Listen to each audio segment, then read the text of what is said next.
আসসালামু আলাইকুম ভিউয়ার্স, আশা করি আল্লাহর রহমতে ভালো আছেন। আমার আজকের রেসিপি পুদিনা পাতা কাঁচা আমের শরবত। আমার ছাদের গাছের আম, এই আম দিয়ে আমি আজকে শরবতটি বানিয়ে আপনাদের সাথে শেয়ার করব। হাতের কাছে এখন প্রচুর পরিমাণ কাঁচা আম পাওয়া যাচ্ছে, সহজেই আপনারা এই শরবতটি বানিয়ে নিতে পারেন। কাঁচা আমে আছে প্রচুর পরিমাণ vitamin C, iron, potassium, fibre, যেটি আমাদের শরীরের জন্য এই মুহূর্তে খুবই প্রয়োজন। পুদিনা পাতাতে আছে আয়রন এবং প্রচুর ভিটামিন সি। সারাদিন রোজা রাখার পর ইফতারের সাথে আমাদের এক গ্লাস শরবত না খেলে যেন তৃপ্তি আসে না। আর এই মুহূর্তে আমাদের প্রচুর পরিমাণ ভিটামিন সি খাওয়া দরকার।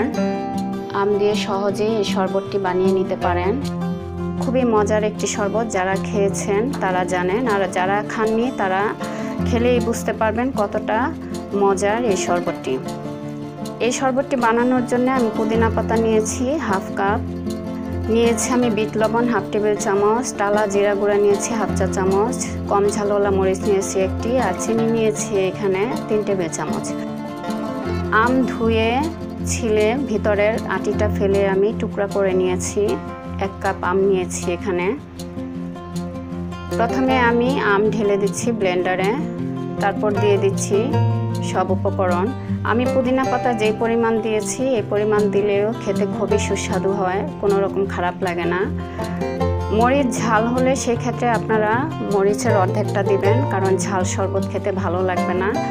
মরিচটা দেয়া হলো সামান্য একটু ঝাল লাগবে এবং ফ্লেভারটা খুবই ভালো লাগে, এই জন্যে 1 লিটার পানি দিয়ে আমি ব্লেন্ড করে নিচ্ছি। ভিউয়ার্স, আমার চ্যানেলটি যারা সাবস্ক্রাইব করেছেন তাদেরকে অসংখ্য ধন্যবাদ, আর যারা এখনও সাবস্ক্রাইব করেননি প্লিজ সাবস্ক্রাইব করে পাশে থাকা বেল আইকনটিতে ক্লিক করে রাখুন, যেন পরবর্তী নোটিফিকেশনগুলো সহজে আপনারা পেয়ে যান। ভিউয়ার্স, যদি ব্লেন্ডার না থাকে সেক্ষেত্রে আপনারা গ্রেটারের চিকন অংশ দিয়ে গ্রেট করে হাতে কচলিও বানিয়ে নিতে পারেন শরবতটি। আমি একটি স্ট্রেনার দিয়ে শরবত ছেঁকে নিচ্ছি, কারণ শরবতে বড় দানা থাকলে ভালো লাগে না খেতে, এই জন্য এই ছাঁকা। আপনারা পাতলা কাপড় দিয়েও ছেঁকে নিতে পারেন। হয়ে গিয়েছে আমার আজকের রেসিপি পুদিনা পাতা কাঁচা আমের শরবত। এই শরবতটি যেমন খেতে সুস্বাদু তেমনি স্বাস্থ্যের জন্য খুবই উপকারী একটি শরবত। আপনারা খেলেই বুঝতে পারবেন কতটা মজা। ফ্যামিলির সবাই খুবই পছন্দ করে এই শরবতটি খাবে। আশা করছি আজকের রেসিপিটি আপনাদের ভালো লেগেছে। ভালো লাগলে বন্ধুদের সাথে শেয়ার করবেন। তবে আজকে এই পর্যন্তই থাক, পরবর্তী রেসিপি নিয়ে ইনশাল্লাহ শেয়ার করার জন্য চলে আসব। ভালো থাকবেন, সুস্থ থাকবেন, দোয়া রইল। আসসালামু আলাইকুম।